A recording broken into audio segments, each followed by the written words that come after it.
जिस गन्ने से गुड़ इतना काला होता है उसकी चीनी इतनी सफेद कैसे हो गई? केमिकल्स उसमें डाले जाते हैं। और मैं एक चीनी मिल के अधिकारी जो मैनेजर है, मैं उनकी बात आपको बता रहा हूं। उन्होंने कहा कि मुझे लगभग 12 साल हो गए चीनी मिल में काम करते हुए, और जब से मैंने काम करना शुरू कर दिया चीनी मिल में, तभी से मैंने घर में चीनी लाना ही बंद कर दिया।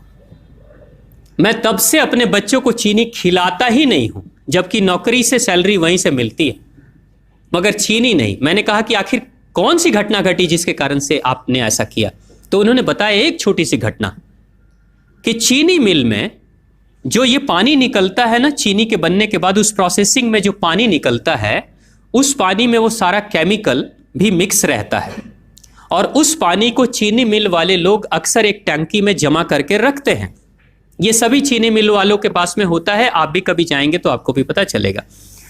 वो टंकी में वो पानी रखा जाता है, लेकिन रोज रोज प्रोसेसिंग हो रहा है, रोज चीनी बन रही है, रोज बहुत सारा पानी आ रहा है, तो आखिर कब तक? एक टंकी की क्षमता है ना, कितने दिनों तक वो टंकी खाली रहेगी? भर जाती है, भरेगी तो फिर क्या करेंगे? खाली करना है। तो क्या किया था चीनी मिल के लोगों ने? सोचा कि छोड़ो ना, अब कहां जाएंगे उसको फेंकने के लिए कहीं दूर, क्योंकि अब उतनी बड़ी टंकी जिसमें हजारों गैलन पानी है, उसके लिए ट्रांसपोर्ट में कितना खर्च आएगा, तो बेहतर होगा रात के अंधेरे में कहीं खेत में डाल देते हैं। क्योंकि जनरली फैक्ट्रियां तो होती हैं ऐसे ही बिराने में, तो कहीं डाल देते किसी खेत में, क्या पता चलेगा पानी है कि चीनी मिल का पानी है, क्या है। तो ये सोचकर मैनेजमेंट वाले लोगों ने रात में ही उस पानी को खेतों में छुड़वा दिया, और नतीजा ये हुआ कि उस खेत की सारी फसल जल गई, मिट्टी बंजर हो गई। और जब किसान पता करने लगा कि आखिर क्या हुआ मेरे खेत में, जब चेकअप कराया वो मिट्टी का, तो पता चला कि इसमें तो चीनी मिल का जो वेस्ट मटेरियल है वो डाला गया है। तब उसको खबर मिली कि हाँ, किसी स्टाफ ने बताया कि हाँ, हमारे चीनी मिल से ही पानी डाला गया था आपके खेत में, और पूरी मिट्टी बंजर हो गई। उसने केस कर दिया और चीनी मिल वाले को मुआवजा देना पड़ा लाखों रुपए। तभी से वो स्टाफ कहते हैं कि जो मिट्टी को बंजर कर दे वो इंसान के शरीर में जाए तो क्या करेगी। उसी के बाद से मैंने अपने घर में चीनी लाना बंद कर दिया।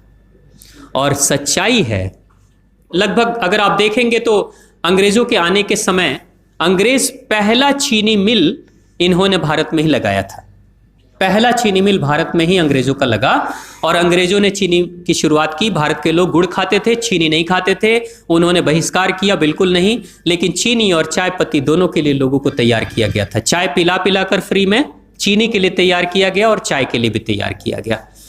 अंग्रेज ने जब से ये शुरू किया है, और पिछले 50 वर्षों से हमारे समाज में चीनी खाने का प्रचलन बहुत तेजी से बढ़ा है, और उसी समय से भारत के लोगों के बच्चों के शरीर में कैल्शियम की कमी होनी शुरू हो गई है।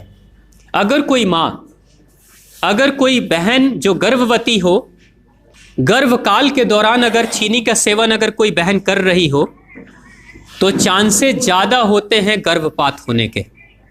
कोई मां अगर बच्चे के जन्म से पहले 1 साल पहले से ही चीनी छोड़ दे और सामान्य भोजन करे, अपना ही दूध बच्चे को पिलाए, और कम से कम 5 साल तक बच्चे को चीनी ना खिलाए, खुद को चीनी ना खिलाए, उस बच्चे को कभी भी ऑस्टियोपोरोसिस की समस्या नहीं हो सकती। कैल्शियम की कमी उसके शरीर में कभी नहीं होगी। चीनी जब जाती है आपके शरीर में, तो बाहर जब निकलती है तो अकेले नहीं निकलती, कैल्शियम लेकर निकलती है। चीनी कैल्शियम लेकर निकलती है, हड्डियों को गलाकर निकलती है। और जिसके शरीर में कैल्शियम की कमी हो जाती है, उसके शरीर में मैग्नीशियम, पोटेशियम, आयरन सबकी कमी हो जाती है। कैल्शियम वो तत्व है कि जिसके शरीर में कम हो जाए, सारे तत्व कम हो जाएंगे, और कैल्शियम की कीमत पे चीनी हम खाते हैं। भारत, पाकिस्तान, बांग्लादेश, नेपाल, ऐसे कुछ देशों के अलावा दुनिया के बहुत सारे ऐसे राष्ट्र हैं जहां चीनी का इस्तेमाल ही नहीं होता। आज भी चीनी खाते नहीं, बहुत सारे देश नहीं खाते बिल्कुल। आप गुड़ खाया करिए, वो ज्यादा बेहतर है, चीनी को छोड़िए।